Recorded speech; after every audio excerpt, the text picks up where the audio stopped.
우리는 마음에 둔 것을 감출 수가 없습니다. 다 드러나게 되어 있습니다. 말로든지 행동으로든지 다 드러나는 것이죠. 아브라함은 그 믿음이 점점 드러나기 시작했어요. 어떻게 드러날까요? 오늘 우리가 읽은 이 말씀은 아브라함이 살았던 시대나 이 시대나 믿지 않는 사람, 하나님을 모르는 사람, 하나님을 대적하는 사람이 훨씬 많습니다. 그런 세상 속에서 믿음이 어떻게 드러났는지, 그 드러난 믿음을 보고 그 사람들은 어떤 관계를 맺고자 했는지를 알려주는 것이죠. 한번 22절 말씀 다시 읽겠습니다. 시작. 그때 아비멜렉과 그 군대장관 비골이 아브라함에게 말하여 이르되 내가 무슨 일을 하든지 하나님이 너와 함께 계시도다. 아비멜렉과 군대장관 비골이라고 되어 있는데, 아비멜렉도 블레셋의 왕의 호칭, 직함으로 되게 해석을 합니다만, 비골도 그 블레셋의 군대장관 직함을 말하는 것이죠. 이 사람 둘이 찾아왔습니다. 아브라함에게. 오늘날 표현을 빌리자면 대통령이 국방장관을 대동하고 누구를 찾아온 것이에요. 어떻게 그런 일이 있겠습니까?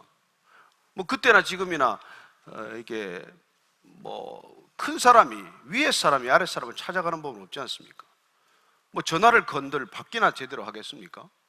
근데 어떻게 찾아왔냐는 거예요. 찾아온 이유, 찾아온 목적, 찾아온 까닭을 이렇게 표현합니다. 내가 보니까 당신은 항상 하나님과 함께 계시는구나. 하나님이 너와 함께 계시는구나. 그 때문에 찾아왔다는 거예요. 여러분, 이게 무슨 말입니까? 아브라함이 살아가는 삶의 과정을 보니까 하나님이 궁금해서 왔다는 거예요. 어쩌면 오기 전에 이 아비멜렉은 정보를 수집을 했겠죠. 아니, 그 전에 쭉 아브라함에 대해서 알고 있었어요. 그러니까 그가 그랄 땅으로 들어왔을 때 사돈을 맺고자 한 것이죠. 이미 아브라함에 대해서 조금 알고 있는 사전 지식이라든지 이런 걸 통해서 아브라함과 좋은 관계, 즉 아브라함의 여동생이라고 하는 사라를 데리고 와서 사돈 관계라도 맺으면 분명히 유익이 있겠다고 판단하고 그 여자를 데려왔는데, 그날 밤에 하나님께서 나타나셔서 직접 야단을 맞았습니다. 손대지 마라. 그 여자에게 손대지 말아라. 아브라함은 선지자다. 그 사람이 너를 위해서 기도하면 내가 나을 것이고 살 것이고, 그 사람이 기도하지 않으면 내가 죽는다. 얼마나 화들짝 놀랐습니까? 그래서 그를 풀어주었어요. 돈, 은 1000개까지 주었습니다. 여자 손도 한번 제대로 못 잡아보고 돈만 홀랑 날린 것이죠. 그렇습니다. 이 지금 아브라함과 사라의 일을 통해서도 이 분명 아비멜렉은 뭔가 다른 일들을 경험한 것이죠. 특히 아브라함이 그를 위해서 기도하고 난 뒤에 어떤 일이 있었냐면은 아비멜렉의 집에 있는 아내와 그 여종들이 드디어 그동안 임신을 못했는데 임신이 되었다는 거예요. 출산이 가능했다는 것입니다.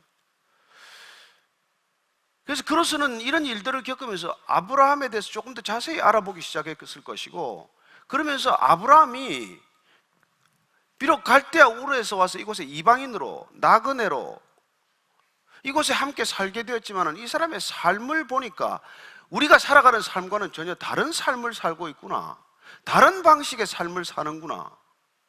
그렇습니다. 우리와 사는 방식이 다르다는 것 때문에 관심을 더 가진 것이고 더 알아본 것이겠죠. 어쩌면 그래서 샅샅이 아브라함에 관한 정보를 수집을 했겠죠. 그래서 가나안 땅에 들어와서는 어떻게 됐는데, 애굽으로 다녀온 뒤에는 무슨 일이 났는데, 애굽을 갔다 오더니 기근을 피해서 다녀온 아브라함이 부자가 되어서 거부가 되어서 돌아왔다고 합니다. 그리고 그는 조카 롯을 구하기 위해서 그돌라오멜이라는 동맹군을 급습을 해서 그 포로와 그 재산들, 전리품들을 다 되찾아왔다고 합니다. 그리고는 그 전리품과 포로들을 당연히 아브라함의 소유가 되었지만 그는 하나도 그걸 자기 자신의 것이라고 하지 않고 다 되돌려주고 나누어 주었다고 합니다. 그런 얘기들은 아마 충격적일 거예요. 그 당시에 어떤 관행, 어떤 얘기 가운데도 전쟁을 해서 싸움을 해서 이기고 빼앗은 전리품이나 포로들을 그냥 값없이 되돌려주거나 그냥 그걸 나누어 주는 법은 없기 때문에 도대체 그 사람은 누군데 그런 결정을 내린단 말인가? 어쩌면 그 시대 전체를 충격에 빠뜨린 사건이었을 수 있어요.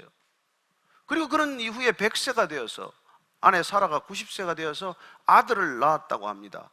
이런 얘기들을 종합해 볼 때 분명히 아비멜렉과 비골은 저 사람하고는 좋은 관계를 맺어야 되겠다, 저 사람하고는 나쁜 관계로 빠져서는 문제가 생기겠다, 아니 어쩌면 저 사람이 점점 강성해져서 한 나라와 한 민족을 이루어서 우리 블레셋을 본격적으로 위협하거나 침략하기 전에 사전에 화친 조약을 맺어두는 것이 좋겠다, 이런 생각 때문에 아브라함을 찾아온 것이죠.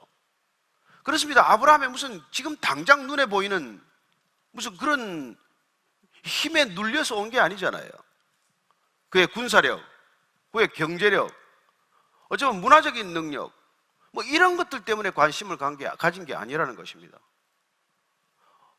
아브라함이 가지고 있는 눈에 보이지 않는 힘, 우리가 살아가는 모든 눈에 보이는 것들을 힘의 근거로 살아가는 이 세상 가운데서 힘에 보이지 않는 어떤 능력에 붙들려 살아간다는 것이 막연히나마 느껴졌기 때문에 소위 말하는 아브라함이 가지고 있는, 아브라함을 보면 느끼게 되는 그런 영적인 능력에 관심이 쏠렸다는 것입니다. 찾아와서 이렇게 고백하는 거예요. 너를 보니까, 당신을 보니까 하나님이 늘 함께 계시는구만. 그래서 화친 조약을 맺자는 거예요. 저는 이런 일들이 우리 일상 가운데 일어나야 된다고 믿는 사람이에요. 우리 신앙이란 무엇입니까? 내 꿈을 이루는 거예요? 이 세상에서 살아가는데 하나님의 능력을 힘입어서 내 목적과 내 꿈과 내 야망을 이루는 일입니까? 아니요. 하나님의 목적을 이루기 위해서 우리를 부르신 겁니다. 그래서 우리가 만약 하나님의 목적이 무엇인지를 끊임없이 생각한다면, 하나님이 누구신지를 날마다 묵상한다면, 하나님의 뜻이 무엇인지를 날마다 분별하고자 한다면, 우리가 24시간 그걸 생각하고 그걸 묵상하고 그렇게 살도록 애를 쓰고 있다면 누군가 우리가 살아가는 삶의 기준이나 가치를 알게 된다는 것입니다. 여러분, 이게 우리 신앙의 목적이에요. 여러분들이 뭐 추구하는 그런 자질구레한 무슨 꿈을 가지기 위해서 우리가 여기 이렇게 힘든 장소에서 이렇게 힘들게 모이는 게 아니라는 것입니다. 이게 여러분 다른 일반 종교와 복음이 본질적으로 다른 이유예요. 기독교는 많은 종교들 중에 하나가 아니라는 것입니다. 신적인 능력을 빌어서 내 꿈과 내 야망을 추구하는 그런 종교 나부랭이와 복음이라는 것은 본질적으로 다르다는 것입니다. 우리가 이걸 놓치면은 여러분 큰일 나요. 아브라함이 처음부터 알았겠습니까? 아니요. 계속 실수했죠. 하나님을 따라가지만 넘어지고 또 잘못을 저지르고 실수를 반복하지만 그때마다 하나님은 하나님의 목적을 위하여, 하나님의 뜻을 위하여, 하나님의 계획을 위하여 끊임없이 아브라함을 다시 이렇게 세워서 여기까지 끌고 온 거예요. 아브라함이 이미 이제는 조금씩 깨닫기 시작을 한 것입니다. 어떻게 해서 그가 그 전쟁을 통해서 얻은 모든 전리품을 본인은 하나도 취하지 않고 그걸 다 남에게, 원래 빼앗긴 사람들에게 돌려줄 수가 있느냐는 거예요.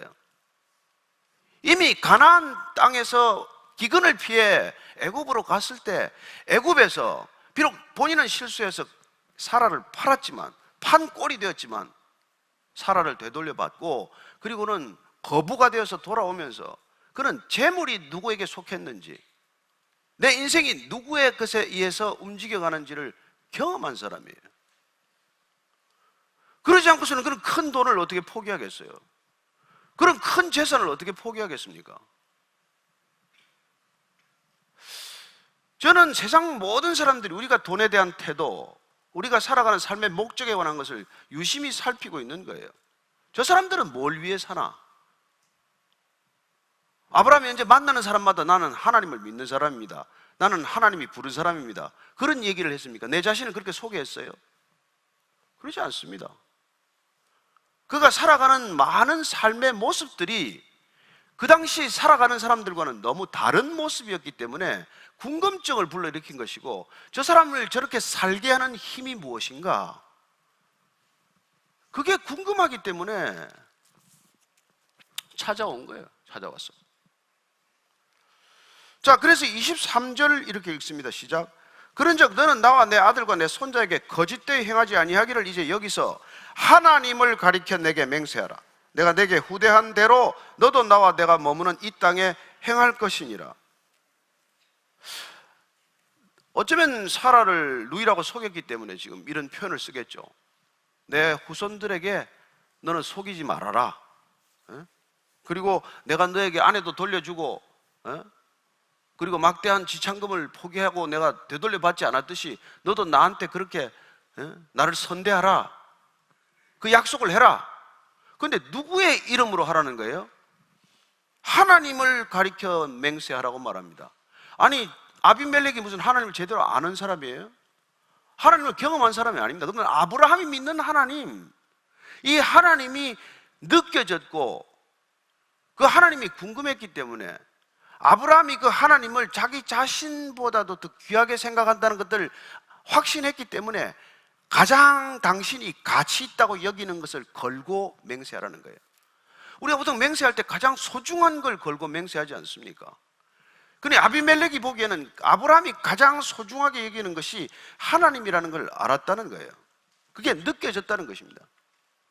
이게 우리가 살아가는 삶의 지향점이고 우리 신앙의 궁극적인 목적이라는 것입니다. 왜 여러분들이 하나님을 믿으십니까? 무엇 때문에 하나님을 믿겠다고 결정하셨습니까? 처음은 어떨지 모르지만 아브라함이 30년을 지나면서 하나님을 알아가면서 하나님을 알면 알수록 우리는 우리의 삶을 통해서 하나님이 드러나게 된다는 것입니다. 우리가 믿는 하나님이 드러나지 않으면 오히려 이상한 것 아니겠어요?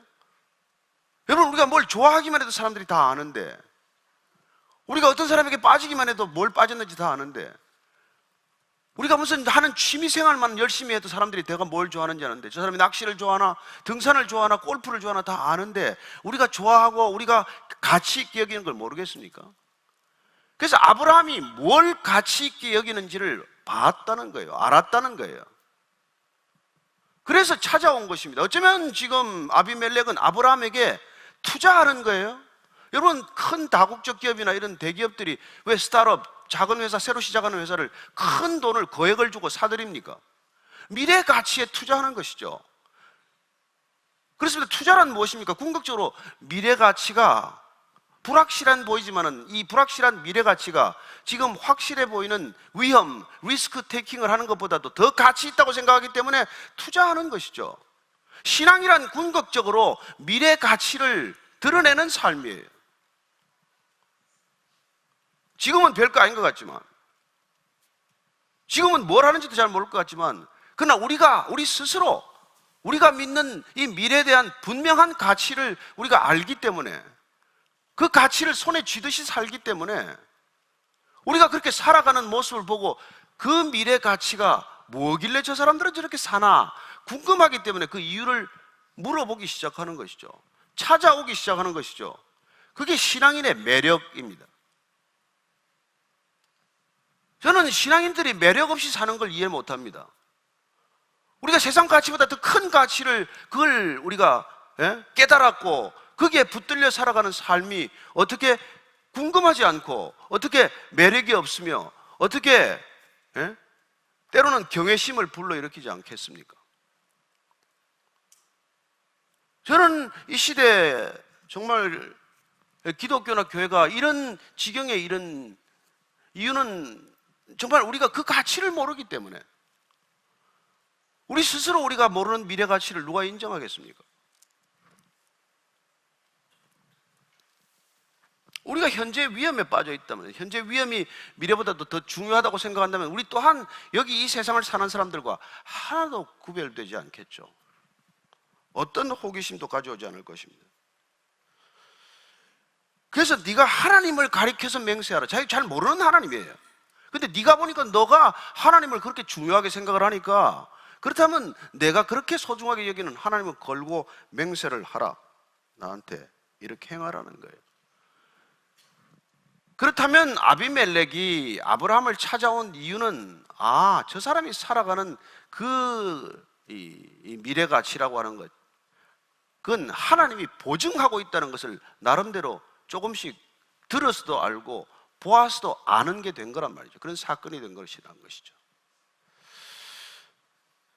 그래서 저는 우리 그리스도인들이, 특별히 여러분들이 베이직 교회 성도라고 한다면은 우리가 살아가는 그런 삶의 기준점이 다르다는 것을 이웃 사람들이 궁금하게 생각을 해야 돼요. 궁금하게 여긴다면 여러분들이 뭡니까? 일단 그 사람들한테 피해를 주면 안 돼요. 그렇지 않아요? 우리는 믿음이라는 이름으로 누구에게도 피해를 끼쳐서는 안 돼요. 왜 우리가 이 동네에 바람처럼 왔다고 소리 없이 헤어지자고 그러겠어요? 우리가 여기 바로 옆에 산다고 생각해 보십시오. 이런 예배를 드린다고 사람이 북적북적 모여가지고 주차를 어렵게 만들고 차가 뒤엉키고 시끄럽고 하면은, 아니 저와 여러분들이 이게 싫지 않겠어요? 그러면 여러분들, 우리가 사는 이 삶의 모습들이 그들에게 무슨 가치로 느껴지겠어요? 저는 우리가 정말, 제가 그래서 통독반이라도 하나, 여러분들 헤어져서 여기서 인근 가까운 데서 통독반 우리가 한다고 하면은 가서 그분들한테 솔직히 얘기를 해야 돼. 우리는 성경을 읽으려고 하는데 여기 피해가 안 가겠냐? 괜찮겠냐? 허락 안 되면 옮겨야죠. 설명을 해야 됩니다. 주인이 아니라도 종업원이라도 충분히 설명하고, 우리는 이런 모임이다, 큰 피해가 없도록 하겠다. 그러면 뭐 카페 주인이 뭐라고 그랬어요? 차나 사람 수대로 시키세요. 예? 그러지 않겠어요? 5명이 앉아가 3잔 놓고 뭐 리필하고 그러지 말고 5잔이나 제대로 시키세요. 그렇게 말할 거예요. 그러면 빵을 좀 더 시키란 말이에요. 별로 맛없어 보이지만 빵도 좀 더 시켜서 못 먹으면 가져가다가 또 조금 넉넉하게 사서 가다가 어려운 사람들을 만납니다. 예? 얼굴이 파리한 사람, 희망이 없는 사람, 배고픈 사람 만날 수도 있고, 뭐 아파트 수위도 있을 수 있고, 주차장 관리인도 있을 수가 있고, 빵 하나씩 주면 얼마나 좋아하겠어요. 그런 가치로 살아가는 삶을 이 세상은 보고 싶어 하는 것입니다. 인색하지 않은 것, 옹색하지 않은 것, 두려워하지 않는 것, 넉넉한 것, 이유를 알 수 없이, 까닭을 알 수 없이 당당한 것, 이런 삶의 모습들이 그들에게 궁금증을 불러일으키는 것 아니겠어요? 제가 엊그제 여기 밥집 할머니 얘기했더니 그 밥집이 어디냐고 물어보던데, 그 밥집 그렇게 여러분들 몰려가서 또 시끄럽게 할 게 하나도 없고, 또 가서 설교에 등장했다 그러면 다시는 교회 안 올지도 모르고 하니까 조심하셔야 돼요. 근데 어쨌든 우리가 한 번 더 갔어요. 왜냐하면 어디 저기 시골에서 어떤 분이 밤 농사가 잘 됐다고 밤을 보내주셨는데 밤이 기가 막히게 맛있어요. 그래서 우리 교육자 한 사람이 밤을 싸가지고 우리 다시 밥 먹으러 가면서 그 밤을 할머니 그냥 가서 밤을 드렸더니 할머니 얼굴이 어떻게 됐겠어요? 순식간에 환하게 밝아지더라고. 그러더니 밥은 안 차려놓고 가서 우선 누룽지를 가지고 오는 거예요. 그 누룽지 볶아놓은 걸 갖다가, 이거 내가 직접 만든 거니까 사 먹는 거하고 다르다는 거예요.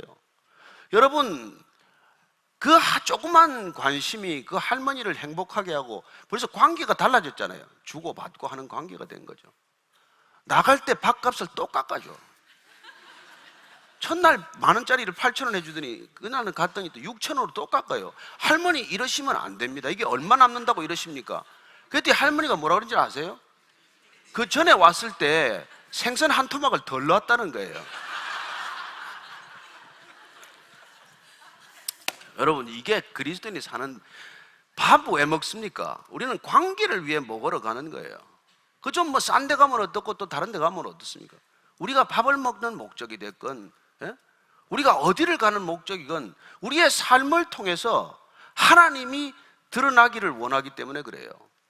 여러분, 하나님이 드러나는 삶은 위대한 삶이 아니에요.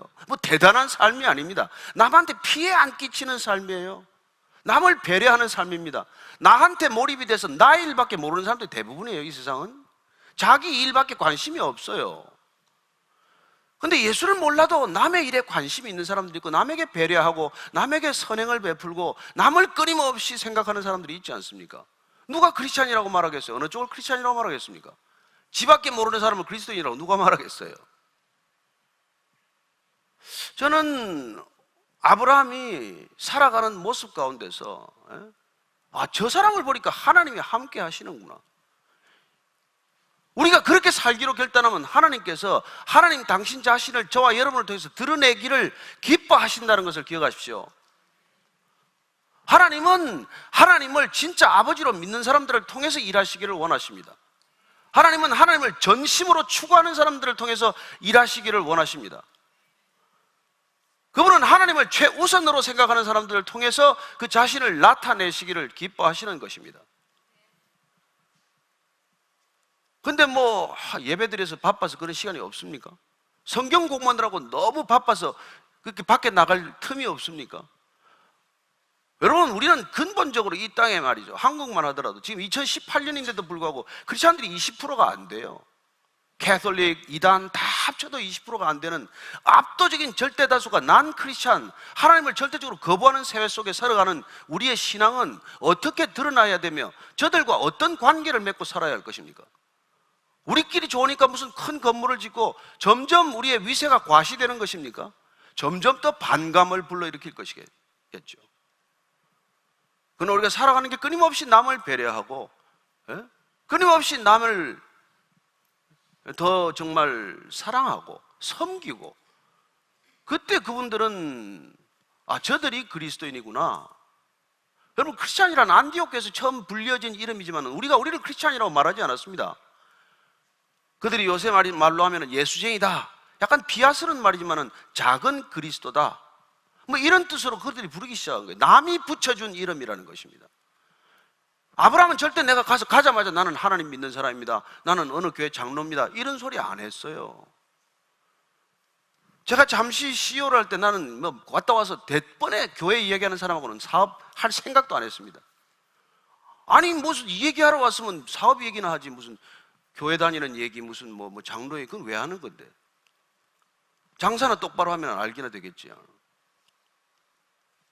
저는 여러분들이 가서 내가 먼저 그리스도인이라고 말하기 전에 저 사람은 그리스도인이구나, 이게 알려지는 사람이 되자는 것입니다. 세상이 볼 때 우리를 인정하지 않으면 우리가 그래서 진정한 그리스도인이란 누굽니까? 주일 성수하고 11조 잘하는 사람이에요? 집 대문에다가 무슨 어느 교회 다닌다고 교패 붙여놓는 겁니까? 아니요. 필요 충분한 조건은 단 하나입니다. 내가 살아가는 삶의 과정 가운데, 여정 가운데 그리스도가 드러나는 삶, 그게 오직 하나의 필요 충분 조건일 뿐이에요. 여러분들이 무슨 주일 성수한다고 평생 주일 성수를 해도 나만 아는 사람이 누가 그걸 그리스도인이라고 그러겠어요? 그래서 오늘 이 아브라함을 통해서 우리가 알게 되는 것은 놀랍게도 너를 보니까 하나님이 함께 계시는구나, 이런 고백이 터져나오는 것이죠. 아브라함이 이 약속을 하기로 결정을 했습니다. 24절부터 26절까지 읽습니다. 시작. 아브라함이 이르되 내가 맹세하리라 하고 아비멜렉의 종들이 아브라함의 우물을 빼앗은 일에 관하여 아브라함이 아비멜렉을 책망하며 아비멜렉이 이르되 누가 그리하였는지 내가 알지 못하노라. 너도 내게 알리지 아니하였고 나도 듣지 못하였더니 오늘에야 들었노라.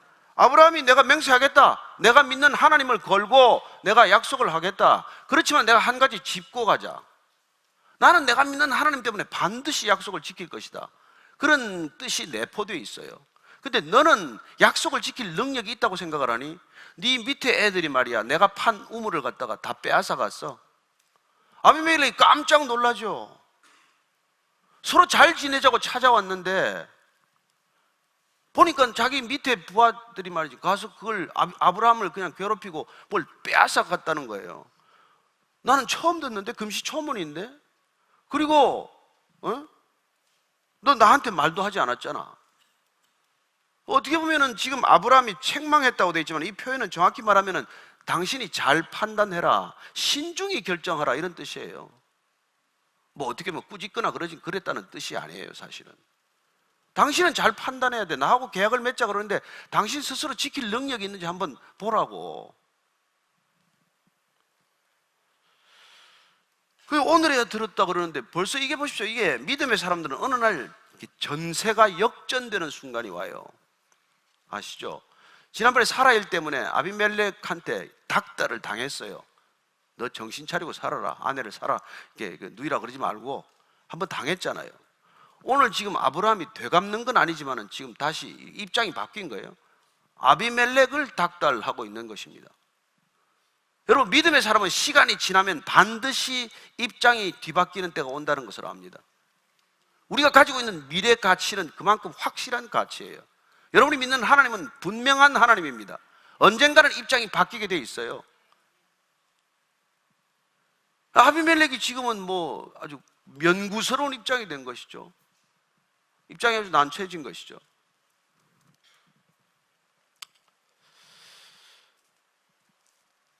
근데 아브라함이 그럼 그때 왜 그랬을까? 왜 우물을 뺏기고 말았을까? 아브라함은 우물을 빼앗기지 않을 힘이 있어요. 싸우면 이길 수 있는 능력이 있습니다. 그리고 또 아비멜렉하고도 관계가 생겼어요. 가서 일러 바쳐도 되고 그걸 끝까지 무력으로 지킬 수도 있고. 근데 왜 빼앗겼을까? 왜 뺏겼을까? 왜 그때 견뎠을까? 이미 아브라함은 이 신앙까지 간 거예요. 내가 다투어서 지켜내는 것보다도 빼앗기더라도 좋은 관계를 가져가는 것이 하나님께서 내게 더 후히 보상하는 길이라는 걸 경험했기 때문에 그래요. 이거는 경험해보지 않고서는 할 수 없는 행동이라는 것입니다. 빼앗기고 나서도 더 많은 것을 채워주는 하나님을 경험했을 때 우리는 비로소 인색함이나 옹졸함이나 그런 조바심이나 이런 것들로부터 풀려난다는 것입니다. 말처럼 쉬운 일은 아니죠. 경험하지 못한 사람은 절대로 이런 결정을 못합니다. 그럼 만약 여러분이 한 번이라도 이걸 경험했다면 이건 어려운 결정이 아니에요. 아브라함이 지금 이런 우물을 빼앗기는 한번 경험을 견뎌내는 걸 누가 봤을까요? 아들 이삭이 본 거 아니겠습니까? 어렸을 때지만 아버지가 그런 우물을 빼앗기는 걸, 억울하게 빼앗기는 걸 봤기 때문에 이삭은 나중에 우물 빼앗기는 게 직업이 돼. 그냥 달라면 빼앗겨. 한번 보십시오. 이게 26절 한번. 26장 20절에서 22절까지 한번 읽어보겠습니다. 자, 한 목소리 같이 읽습니다. 시작. 그랄 목자들이 이삭의 목자와 다투어 이르되 이 물은 우리의 것이라 하며 이삭이 그 다툼으로 말미암아 그 우물 이름을 에색이라 하였으며 또 다른 우물을 팠더니 그들이 또 다툼으로 그 이름을 신나라 하였으며 이삭이 거기서 옮겨 다른 우물을 팠더니 그들이 다투지 아니하였으므로 그 이름을 르호봇이라 하여 이르되 이제는 여호와께서 우리를 위하여 넓게 하셨으니 이 땅에서 우리가 번성하리로다 하였더라. 여러분, 그 당시에는 우물이 재산 목록 1호예요. 그 중동 지방에 물이 얼마나 귀합니까? 그러니까 우물 이게 재산 제목 목록 1호인데 이걸 빼앗긴다는 건 여러분 전 재산을 빼앗기는 거랑 마찬가지예요. 아무나 당하기가 어려운 일입니다. 나중에 사사기 1장 첫머리에 가보면은 그 갈렙이 딸 악사가 시집 갈 때 뭘 요구합니까? 딸 도둑들이 되게 아버지한테 제일 좋은 걸 요구하잖아요. 셈을 달라 그래. 셈을 달라 그래. 그때 아버지가 윗셈과 아랫셈 두 개를 줍니다. 전 재산 다 주었다는 뜻이에요.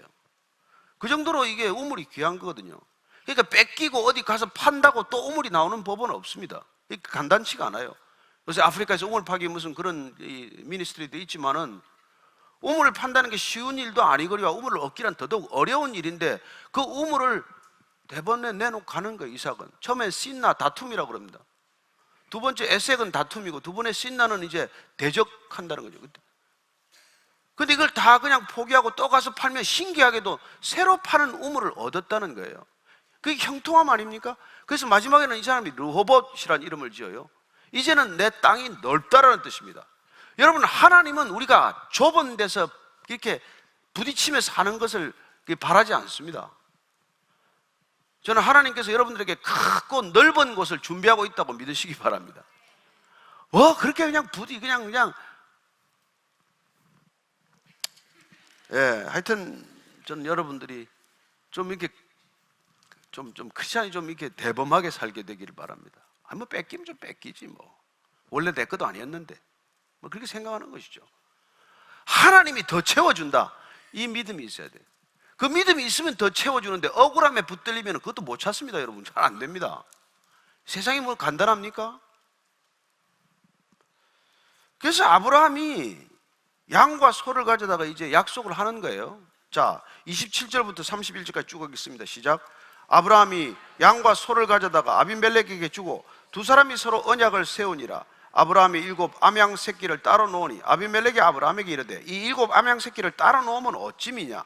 아브라함이 이르되 너는 내 손에서 이 암양 새끼 7을 받아 내가 이 우물 판 증거를 삼으라 하고 두 사람이 거기서 서로 맹세하였으므로 그곳을 브엘세바라 이름하였더라. 아브라함이 지금 찾아온 사람은 아비멜렉과 비골이 찾아왔는데 찾아와서 화친 조약을 맺자, 언약을 맺자 하는데 아브라함이 재물을 다 가져왔어요. 그래서 아비멜렉에게 주는 겁니다. 뭐 이럴 것까지는 없잖아요. 그런데 또 7 암양 새끼를 따로 놓더니, 왜 따로 놓느냐고 말하니까 이걸 브엘세바, 이 우물은 내가 팠다, 내가 판 우물이라는 것을 증거하자는 거예요. 왜 이런 생각을 했을까요? 이미 한번 빼앗겼잖아요. 그래서 이 브엘세바라고 하는 이 이름 자체가 뜻이 맹세의 우물, 약속의 우물, 언약의 우물이에요. 이 브엘세바를 그는 확실한 소유권으로 인정해 달라는 거예요.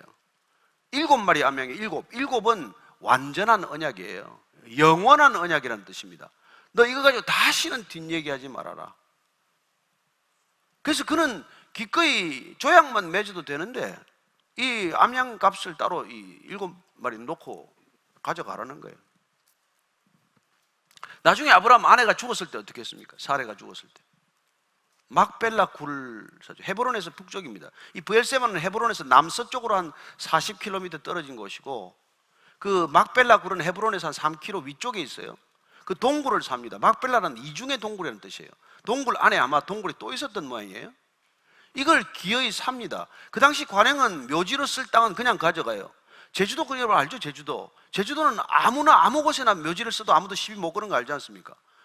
지금도 그런 풍습이 남아가지고 골치 아프게 돼 있는데, 그 땅에서는 뭐 묘지 쓴다는데 그만큼 뭘 그냥 쓰라고 그랬지 않습니까? 그런데도 불구하고 기어이 400세겔을 주고 그 묘지 막벨라 굴을 삽니다. 모든 사람들이 보는 데서 400세겔을 치러요.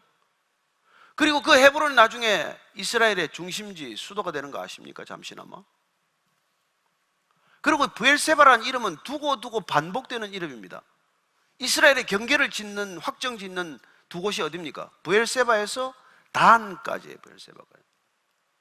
이 우물 하나가. 그럼 분명히 우물값을 치렀다는 것입니다. 그래서 이 브엘세바에서부터 단까지가 이스라엘의 영토가 되는 거예요. 하나님은 저보고 거저 주십니다. 하나님의 은혜는 그냥 주어지는 것이죠. 그러나 우리가 사람과 사람 간의 관계에서 하나님이 사람을 통해서 베풀어 주시는 은혜를 기억할 때 우리는 사람에게 정당한 대가를 치르기 위해서 애를 써야 한다는 것입니다. 그리고 그는 이제 그것을 다시 또 어떻게 하는지를 뒤에 한번 보십시오. 32절 이하입니다. 시작. 그들이 브엘세바에서 언약을 세우매 아비멜렉과 그 군대장관 비골은 떠나 블레셋 사람의 땅으로 돌아갔고, 아브라함은 브엘세바에 에셀 나무를 심고 거기서 영원하신 여호와의 이름을 불렀으며 그가 블레셋 사람의 땅에서 여러 날을 지냈더라. 브엘세바에서 드디어 언약이 성립되었습니다. 그리고 아비멜렉과 비골은 떠났어요. 그러나 여기서 더 해야 할 일이 무엇입니까? 우물은 이제 내 것이 되었어요. 영원히 하나님의 선물이 된 것이죠. 그러나 거기에다가 그는 에셀 나무라고 하는 나무를 하나 심습니다. 에셀 나무의 에셀이라는 뜻은 작은 숲이라고 하는 뜻이지만, 작은 숲이지만 그런 만큼 그늘을 많이 만드는 것이었어요. 일종의 상록수긴 한데 이 나무가 지독한 생명력을 가지고 있어요. 그 광야나 사막지대에서 이렇게 생명력을 유지한다는 게 쉽지 않지 않습니까? 근데 에셀 나무는 심어 놓으면 관목처럼 그렇게 크지는 않아요. 뭐 기록적으로 크면 한 9m까지 있다고 그래도 어쨌든 이 관목과 같은 나무를 하나 심으면 이 나무는 뿌리를 30m 이상 뻗쳐서 결코 죽는 법이 없이 이 나무가 살아서 이 곁에 우물의 증인이 되는 거예요. 저는 저와 여러분들이 하나님께서 우물을 파시면 그 우물 곁에 심기어지는 에셀 나무처럼 심어 놓았다고 믿습니다. 여러분이 어디에 가서 무슨 일을 하든 그곳에서 뿌리를 내리고 뭐 좀 은혜 받았다고 자꾸 저한테 와서 신학교 간다 소리 하지 말고 아무나 가는 것도 아닙니다. 안 가야 될 사람들이 가서 지금 난리가 났어요. 거기 뿌리를 내리고 깊이 뿌리를 내려서 거기서 하나님의 증인이 되어야 된다는 것입니다. 하나님을 드러내는 삶, 내 직업을 통해서, 내 일을 통해서, 내 관계를 통해서 너를 보니까 하나님이 계신 걸 내가 알겠다. 난 너하고 잘 지내고 싶다. 이게 그리스도인이 사는 목적이에요. 그들이 하나님을 알기 위해서 내가 하나님을 드러내는 삶을 살자고 결단한 것입니다. 나를 통해서 하나님을 드러내는 삶을 통해서 하나님은 하나님이 살아계심을 그들도 알게 된다는 것이죠. 보이지 않는 하나님이 어디 있습니까? 살아계신 하나님 하면 누가 그걸 믿습니까?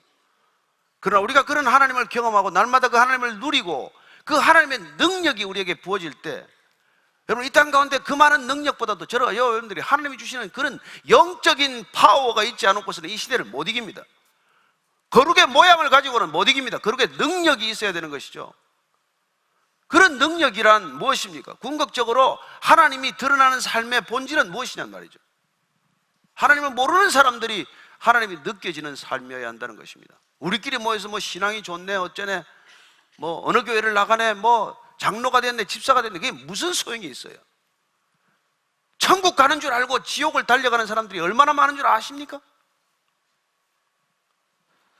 저는 우리 교회가 여기 이 정말 베이직교회 오시는 분들이 주일 성수를 못하더라도 교회 헌금 한 푼 못하더라도 여러분들이 살아있는 삶의 자리에서 이웃들로부터 당신을 보니까 그리스도인이 어떤 사람인지 알겠습니다, 그런 얘기를 평생에 단 한 번이라도 듣는 게 목적이 되어야 한다는 것입니다. 안 믿는 사람들에게 평가받는 게 중요하지 우리끼리 서로 믿음이 좋네 안 좋네가 무슨 소용이 있어요? 그러다가 모여서 서로 싸우고 찢고 뽑고 하다가 깨어지고 하면 누가 교회를 오겠냔 말이에요. 세상에 요즘 뭐 좋은 것도 많은데 옛날에는 건물만 지으면 몰렸던 시절이 있어요. 그건 왜냐하면 교회가 모든 면에서 한 수 위였을 때예요. 교회 가면 음악도 있고 교회 가면 무용도 있고 교회 가면 교제도 있고 교회 가면 뭐 음식도 나눠주고 교회 가면 모든 게 필요가 채워지는 그런 시절이 있지만 지금은 교회 밖에서 모든 것들이 교회보다 더 나아요. 그럼에도 불구하고 그들이 교회에 대한 관심을 가지는 방법은 단 하나라는 것입니다. 우리가 그들과 다른 삶을 사는 것, 다른 가치를 살아내는 것, 적어도 나 자신에게 철저히 속해 있지 않은 것, 공동체를 위해서 철저히 살아가는 것, 하나님의 나라, 하나님의 뜻, 하나님의 이름을 위해 산다는 것이 저들이 인정되는 삶, 그런 삶일 때 비로소 우리는 하나님을 드러내는 삶을 사는 것이고, 이 시대가 여전히 불신의 시대가 아니라 신앙에 관심을 갖는 시대가 될 줄로 믿습니다. 오늘 이 아브라함이 브엘세바에서 나무 하나 심은 걸로 끝이 나지 않아요. 거기서 그는 뭘 합니까? 여호와의 이름을 불렀더라고 기록하고 있어요. 그리스도인이란 어떤 사람입니까? 그런 삶을 살면서 끊임없이 그리스도의 이름을 부르는 삶이에요. 여러분, 그리스도의 이름을 끊임없이 기억하고 부르는 걸 기도라고 합니다. 그리스도의 이름을 기억하고 끊임없이 이름을 부르는 것을 예배라고 하는 것이죠. 그런 삶을 아브라함이 살기 시작했다는 것이죠. 언제까지? 이삭이 클 때까지 그러고 그 땅에 살았다는 거예요. 제가 뭐 무슨 일이 있으면 그 얘기를 절대로 인용을 잘 안 하려고 애를 쓰지만 어쨌든 박항서가 또 어제 이겼다니까. 그분이 데살로니가 전서 5장 17절 말씀을 평생 기억하고 살아요. 쉬지 않고 기도하라. 전반전 후반전 사이에 그런 기도를 합니다.